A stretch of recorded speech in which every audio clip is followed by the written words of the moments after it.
Shalom, salam sejahtera untuk kita semua. Joe Suba. Pertama-tama patut kita panjatkan puji syukur kepada Tuhan Yang Maha Kuasa sehingga hari ini kita dalam keadaan sehat dan kita mengikuti acara sosialisasi pendidikan politik Suara Perempuan jelang pemilu serentak tahun 2024. Bawa hamba taruh dalam kasih Tuhan pelaksana kegiatan ini, yaitu Komisi Pemilihan Umum, semua pengurus yang ada, pimpinan sampai kepada pegawai yang ada di kantor yang hari ini terlibat. Mari Tuhan berkati setiap mereka. Beri kesehatan, kekuatan dan hikmat Tuhan terus menuntun dan memimpin.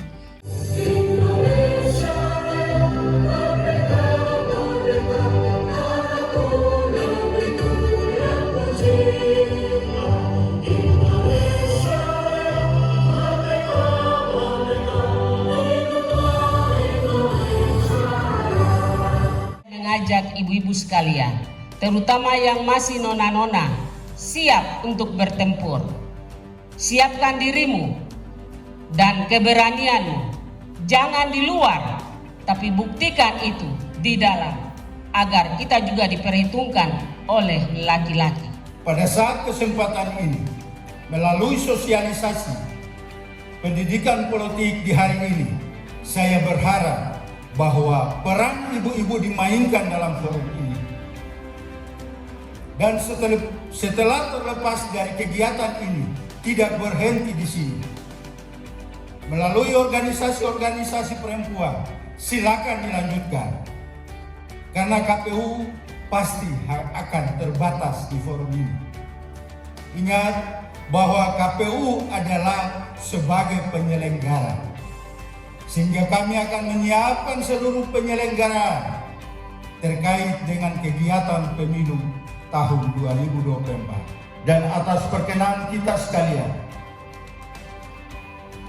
sosialisasi pendidikan politik dengan topik Suara Perempuan jelang pemilu serentak tahun 2024 saya nyatakan dibuka. Sekian dan terima kasih. Tuhan memberkati kita sekalian.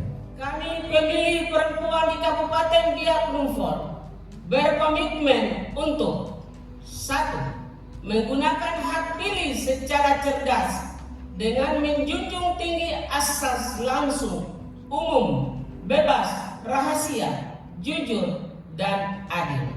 2. Mensukseskan pemilu serentak tahun 2024 demi pembangunan demokrasi dan kemajuan di Kabupaten Biak Numfor. 3. Menolak keras money politik, black campaign, dan politik sara yang akan memecah belah kesatuan bangsa. 4. Meningkatkan partisipasi perempuan pada pemilu serentak 2024. Biak 29 September 2024 atas nama pemilih perempuan se-Kabupaten Biak Numfor, Milka Rumaropen.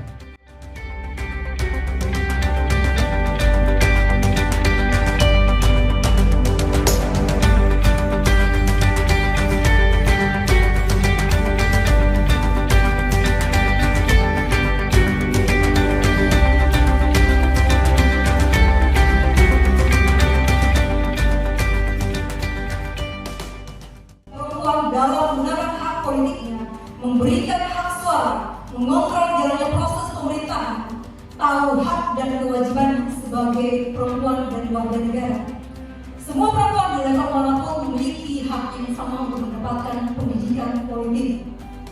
Ketika pendidikan politik itu bisa didapatkan dengan baik dan akses terbuka bagi siapa saja, maka perempuan akan bangkit memperjuangkan hak pendidikan, bangkit memperjuangkan hak kesehatan, bangkit memperjuangkan hak-hak lain yang selama ini mungkin kurang diperhatikan. Pada momen yang indah ini saya sengaja mengundang para pimpinan perempuan, baik dari partai politik, kemudian yang duduk di DPR mewakili kita sebagai wakil perempuan di sana, mengundang dan lokasi juga para pejabat perempuan yang hebat dari level manapun, sampai pimpinan-pimpinan organisasi perempuan, sampai kepada pejuang-pejuang kita yang hebat di akar rumput. Tanpa akar yang kuat, maka pohon itu tidak akan kuat. Ibu sekalian, perempuan-perempuan yang luar biasa, secara aturan atau dari segi regulasi banyak sekali aturan-aturan yang mendukung perempuan.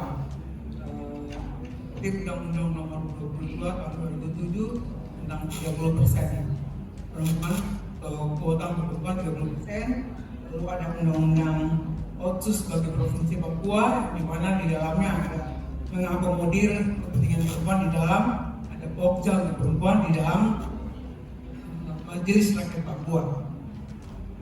Kemudian ada regulasi lokal juga di Papua, ada perlindungan perempuan dan anak, juga perempuan untuk berkiprah di ranah publik. Equality itu adalah kesetaraan.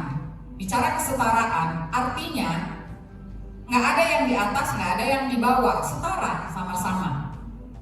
Sekarang berpikir aja kita sama-sama, kita sudah setara nggak sih sama laki-laki? Jawab, belum kan? Belum. Itu pertanyaannya sampai sekarang menggelitik. Kemudian ketimpangan gender yang terjadi, adanya beban ganda. Affirmative action itu apakah keleluasaan atau pembatasan? Kuota 30% untuk perempuan di dewan, 30% di partai, 30% di mana-mana, di Bawaslu, di apa dan seterusnya. Itu apakah keleluasaan atau justru pembatasan? Yang terjadi sekarang, kalau ada saudaranya, ada depu bapak tua, apa dan seterusnya, perempuan, kemungkinan besar dia tidak akan pilih perempuan. Pasti dia lebih suka pilih laki-laki. Dan kapan perempuan bisa berdaya? Kalau kita tidak memilih perempuan. Jadi kuncinya adalah perempuan harus memilih perempuan. Terima kasih. Fungsi kejaksaan dalam pemilu ini sangat besar dalam hal proses pemilu nanti di tahun 2024 nanti. Next.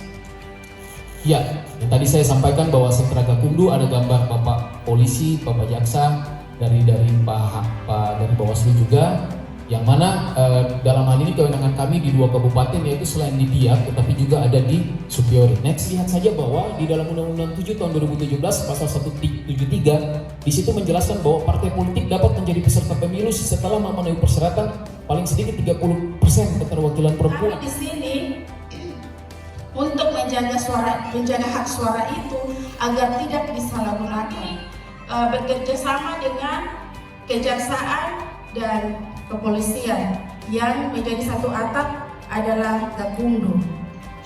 Jadi ibu-ibu apabila ada merasa suaranya disalahgunakan, di mana harus memberi pengaduan, menganggap bahwa itu adalah melanggar pidana hukum, mungkin suaranya diambil, bisa dilaporkan ke kami Gakumdu.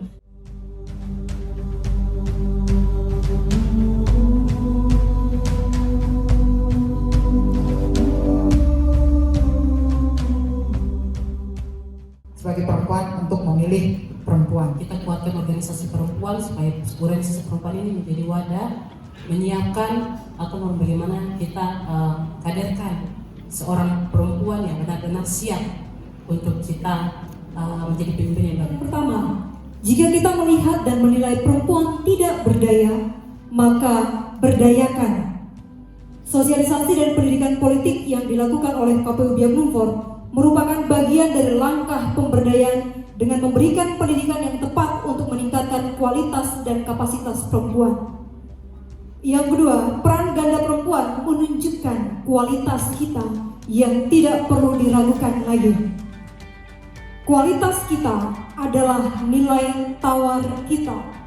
Dengan kualitas kita mampu masuk di ruang publik dan bergaining politik kita akan mampu didengar dan menghasilkan kebijakan-kebijakan yang mengarah untuk menjawab persoalan di lapangan. Hari ini saya duduk sebagai salah seorang perempuan yang masuk melalui kuota 30% perempuan di antara 4 orang laki-laki. Namun sekali lagi perlu kita garis bawahi bahwa kualitas kita mampu menggoyang di level tertentu. Jumlah 1 dengan kapasitas 4, dia mampu merubah arah kebijakan lembaga. Dan hari ini kegiatan besar yang dilakukan untuk perempuan adalah hasil dari perjuangan dan pemikiran perempuan-perempuan yang duduk di lembaga penyelenggara pemilu di Kabupaten Biak Numfor. Dan untuk level nasional, KPU Biak Numfor yang baru pertama kali melakukan bagian ini sampai menjawab ke level bawah. Artinya, terobosan perempuan di Kabupaten Biak Numfor mampu melompati garis yang mungkin menjadi standar nasional, tapi KPU yang sudah lakukan terkait dengan sosialisasi dan pendidikan politik di KPU Biak Numfor, kami bahkan menjadi barometer di Indonesia karena kami bergerak dari tahun 2019 sampai hari ini tidak mengandalkan anggaran. Ketika ada anggaran, saya katakan kami ras terkuat yang akan melakukan perubahan dengan apa yang ada di Kabupaten Biak Numfor. Harapan kami, kegiatan sosialisasi dan pendidikan politik yang dilakukan pada siang hari ini memberikan kita pemahaman bersama dari berbagai perspektif bahwa perempuan memiliki hak yang sama di hadapan hukum dan memberikan ruang kita bagi hak politik kita untuk di level manapun, bukan hanya di dalam partai politik atau menuju parlemen, tapi di berbagai bidang kita harus mempunyai pemahaman politik yang benar sehingga hak kita dapat kita perjuangkan, baik terkait dengan harga pasar, terkait dengan pendidikan keluarga, terkait dengan masalah kesehatan. Kita mampu bersuara melalui organisasi-organisasi kita, melalui lingkungan kita di mana kita berada, sehingga suara perempuan jelang pemilu 2024 bisa didengar menjadi bahan untuk menjadikan visi misi yang benar oleh mereka yang akan maju pada pemilu serentak tahun 2024. Jadi kita ingat Valentine, kita ingat pemilu. Kita pastikan dari perempuan, dari ras terkuat, kita akan membangun pesta demokrasi yang menyenangkan dan penuh cinta untuk Kabupaten Biak Numfor. KPU membuka ruang bagi semua perempuan untuk terlibat sebagai penyelenggara pemilu. Begitu juga dengan Bawaslu di tingkat ad hoc. Asalkan tidak terlibat partai politik, ini menjadi syarat. Karena penyelenggara pemilu harus netral untuk mengamankan suara rakyat. Jadi kami membuka ruang seluas-luasnya bagi ibu-ibu, adik-adik yang mau nanti terlibat sebagai relawan demokrasi atau terlibat sebagai penyelenggara pemilu tingkat bawah. Kami sangat terbuka. Pemilih berdaulat, negara kuat.